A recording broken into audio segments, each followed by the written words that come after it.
વડોદરામાં તહેવારને લઈ શહેર પોલીસ દ્વારા ફૂટ પેટ્રોલિંગ હાથ ધરવામાં આવ્યું। વડોદરાના પાણીગેટ જેવા સંવેદનશીલ વિસ્તારમાં પોલીસ દ્વારા ફૂટ પેટ્રોલિંગ કરવામાં આવ્યું। વડોદરા શહેર પોલીસ ડીસીપી ઝોન 3 અભિષેક ગુપ્તા દ્વારા ફૂટ પેટ્રોલિંગ હાથ ધરવામાં આવ્યું।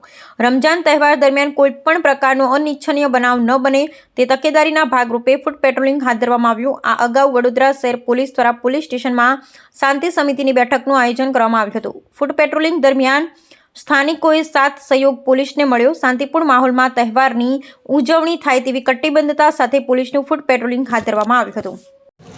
रिक्शा खड़ी करके अगर कोई चला जाएगा यहाँ पर बता, ठीक है, तो रिक्शा खड़ी करके दो बंदा 3 बंदा तो बैठे रहेंगे।